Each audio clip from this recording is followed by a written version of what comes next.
The biggest lie when it comes to storytelling in corporate America is this fake vulnerability. Let's talk about it. Dearly beloved, we are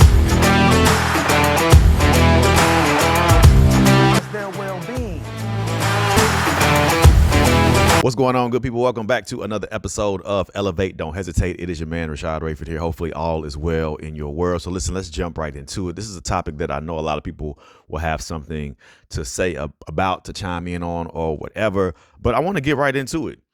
One of the things I've learned when I go into businesses and when I see companies navigating storytelling, and especially like maybe in the C-suite or in the leadership area, is this new buzzword that is not a new word, but it is definitely a corporate buzzword now: being vulnerable. Be vulnerable. Vulnerability takes you to the next level, and it does when it's real. Okay, but what I'm seeing in corporate is not real. It is very polished. It is very thought out. It is very programmed, and that's not vulnerability, people. Okay, that's not being real. That is very much so. I am going to intentionally make sure I say it in this way, with this tone, and that's not vulnerability, but that's what we're getting. And guess what? The audiences see right through it. The people who you're speaking with, they see right through it. They can tell that you're not, as the kids say, keeping it a buck. All right. Keeping it a buck means keeping it 100. Okay. Just in case we were a little bit behind on the lingo, but we can tell that you're not keeping it real. We can tell that you are not following the pattern of a person who is saying what they need to say in a way in which they need to say it. Vulnerability is not something that you practice.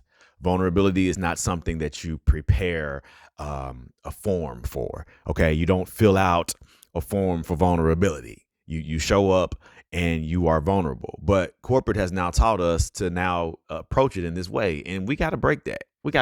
So today, that's what we're doing. We're going to move away from the catchphrases. We're going to move away from all of those things that people tell us and show us and say vulnerability should look like this, but it's not, because it's not real. Okay, vulnerability has to be real. Listen, if the story isn't risky, then it's not worth telling. And I don't mean it in the terms of it being risque, but if it's not risky, if you, as the person who's telling the story, if you're not willing to put yourself out there for real, then don't tell the story. Because as the listener, we're going to say, yeah, this story is not good. It's too polished. And real stories are raw. They're unexpected. They come with a bit of mystery. And so when you think about having real vulnerability, here's an example. A CEO may say, I was struggling, but now I'm amazing. Like that's fake vulnerability. Like that, cool, right? That's not anything that pulls us in. But if a CEO was to say, this is something that I've been struggling with, and I'm still struggling with it, I lean in. I want to hear more, not because I want to be in your business, but because, wow, you are also a human like me. You're also real like me. You have real life issues that you deal with just like I do. And that's the disconnect. Sometimes people see leaders as perfect. Sometimes people see leaders as folks who are on a pedestal because, yes, I have to respect you, and I respect you as the leader, but like, I need to see you as a person. I need to see you as a human being. And when I can't do that, I mean, they wonder why people leave. That's a big reason why.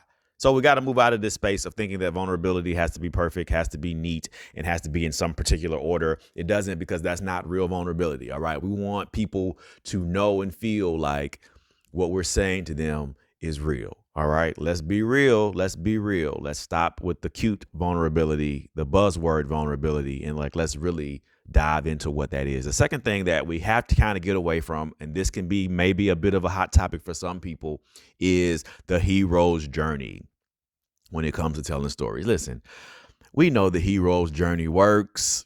It works, okay? We've seen it work. There's successes. It shows all of this. There's an obstacle, there's a challenge, there's an obstacle, then we get to success. We know the journey of the hero. And hero's journey is great. It works. It works. It works in the Disney movies all the time. We know exactly what's going to happen, and we still just watch it anyway. But guess what? Disney movies are not the real world, okay? In the real world, stories don't go how we plan all the time. And if you have children, they never go how you plan. You know what I'm talking about. Come on, y'all know how we do. Lean on in here. It was Saturday. You had the whole day mapped out. You were going to get up.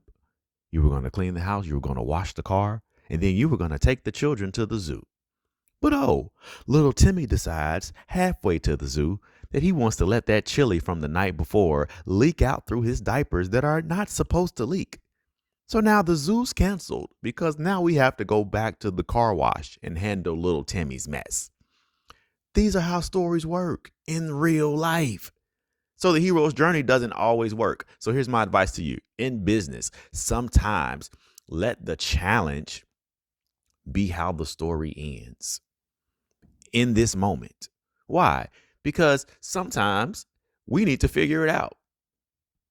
Sometimes we don't have the answers. Sometimes we are in search of the success. We're going to get there together. We haven't gotten there yet, but we're going to figure it out. I'm not going to wait till the story ends to come back and then tell you the story and say, we made it. We are the hero and the heroines. No, like we're going to figure this thing out, but it takes time. So allow us to be able to tell stories in a different way and not be trapped in the hero's journey every single time. Not every single time. Sometimes we can flip it up. Okay. We can, people. We can flip it up. And the number 3 thing that I want us to think about is, oh man, some of my people right now are going to get me. They're going to get me. But listen, stay away from the data-driven stories. Listen, I love data. I talk about this often. Data is important. It's necessary. We need it. But our stories cannot be wrapped in data in the traditional way. I need you people to stay away from charts and statistics. Okay? They're great. They're cool, but you're competing with 30,000 thoughts. They're not going to remember. If the goal is to get them to remember the numbers, then you have to come at it in a different way. Use imagery, use metaphors, all right? Use vivid language.